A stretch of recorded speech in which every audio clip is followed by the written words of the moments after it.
गठबंधन की लंबे अरसे के बाद बैठक हुई। विभिन्न राज्यों में आपस में प्रतिद्वंदिता का सामना करने के बाद जनता का जनादेश वज्रपात के रूप में आया तो सारे पीड़ित आत्मा एक साथ मिले। लेकिन मुद्दा जो उन्होंने खोजा, मैं आश्चर्यचकित था कि राष्ट्रीय स्तर की पार्टियां भी क्या ऐसे सवालों पर देश के अंदर में उनके लिए मुद्दा एक लाइन का था। मैं देखता हूँ एक ही मुद्दा था जो जनता से जुड़ा हुआ था, इसके अलावा खुद से जुड़ा हुआ कि प्रतिशोध में ये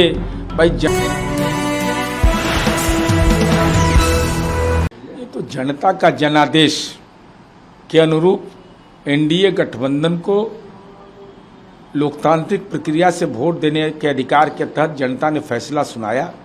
पंडित जवाहरलाल नेहरू आज़ाद भारत के प्रधानमंत्री थे, उनको जो सेवा अवधि मिली उन्होंने किया और इस बीच के दौर में विभिन्न प्रधानमंत्री हुए।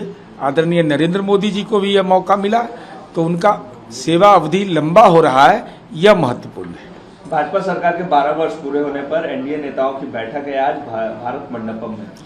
देखिए, भारत मंडपम इस देश के सांस्कृतिक विरासत का नाम है और स्वाभाविक है जब एनडीए गठबंधन है, 12 वर्ष उसकी सेवा अवधि बीत चुकी है तो उत्साह मनाने का अधिकार है, उपलब्धि को बताने का अधिकार है। तो इसी संबंध में एनडीए का शीर्ष नेतृत्व और जो उसके घटक दल के हैं वो सारे लोग एक साथ बैठेंगे और बैठ करके एक संग देश के विकास की चर्चा करेंगे। फर्जी हस्ताक्षर मामले में सीआईडी ने तृणमूल कांग्रेस के कार्यालय और ममता बनर्जी के आवास पर तलाशी की। देखिए, ऐसे मामले तो एक लोकतंत्र के लिए चिंता का विषय है। टीएमसी को यह स्पष्ट करना चाहिए कि फर्जी हस्ताक्षर क्या है, किस लिए फर्जी हस्ताक्षर, क्या इससे बैंक का ट्रांजैक्शन हुआ, ये पारदर्शिता के लिए आवश्यक। आप प्रतिशोध में आरोप लगा सकते हैं कि हम पे प्रतिशोध में कार्रवाई हो रही है, लेकिन मुद्दों के आधार पर आपको जवाब देना चाहिए। इंडिया गठबंधन के बैठक के एक दिन बाद ही ममता बनर्जी और सोनिया गांधी की मुलाकात होती है, राजनीतिक रणनीति पर भी चर्चा। देखिए, इंडी गठबंधन की लंबे अरसे के बाद बैठक हुई। विभिन्न राज्यों में आपस में प्रतिद्वंदिता का सामना करने के बाद जनता का जनादेश वज्रपात के रूप में आया तो सारे पीड़ित आत्मा एक साथ मिले। लेकिन मुद्दा जो उन्होंने खोजा, मैं आश्चर्यचकित था कि राष्ट्रीय स्तर की पार्टियां भी क्या ऐसे सवालों पर देश के अंदर में उनके लिए मुद्दा एक लाइन का था। मैं देखता हूँ एक ही मुद्दा था जो जनता से जुड़ा हुआ था, इसके अलावा खुद से जुड़ा हुआ कि प्रतिशोध में ये भाई जनता वह नहीं चाहती है, जनता वैकल्पिक राजनीति चाहती है। नेतृत्वकर्ता कौन है? पार्लियामेंट में कोऑर्डिनेशन रहेगा लीडर ऑफ अपोजिशन का के द्वारा, आप पार्लियामेंट के बाहर खंड खंड टूटे रहिएगा। इसलिए इंडी गठबंधन की सार्थकता ही खत्म हो गई। 21 जून को होने वाली री-नीट परीक्षा को लेकर धर्मेंद्र प्रधान ने कहा है कि त्रुटि रहित होगी ये परीक्षा।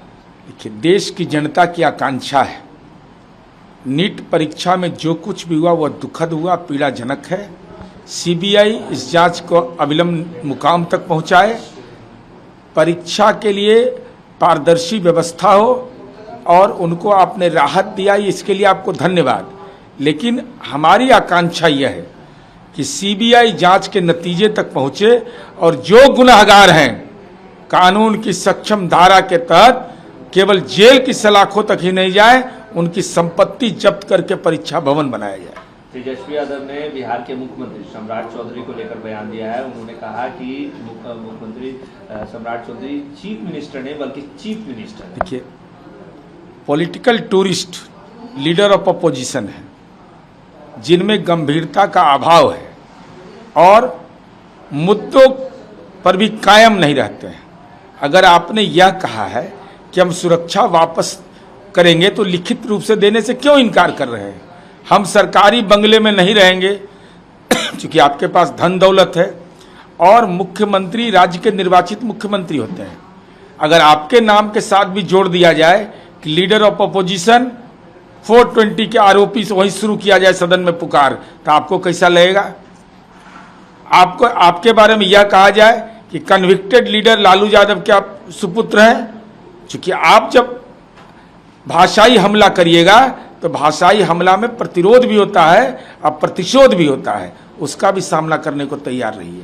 निशांत कुमार डिग्री को लेकर भी अब सवाल उठने लगे हैं। नहीं, ये सोशल मीडिया में सवाल उठा रहे हैं या कोई उठा रहा था? निशांत कुमार इसके पहले नॉमिनेशन कब किए थे? या जनता दल यू का जो उन्होंने सदस्यता लिया था तो उसमें भी लिखा रहता है? अरे जो निशांत कुमार के आने से अशांत हो गए हैं वो निशांत कुमार पर सवाल खड़ा कर रहे हैं। सवाल खड़ा करने वाले की पात्रता यही है कि खुद संदेह के घेरे में है। और निशांत कुमार साइंस कॉलेज में नहीं पढ़े हैं, बीआईटी मेसरा में नाम नहीं लिखवाए हैं, सेंट्रल स्कूल में नहीं पढ़े हैं, तब विवाद किस बात का हो रहा है? विवाद का औचित्य क्या है?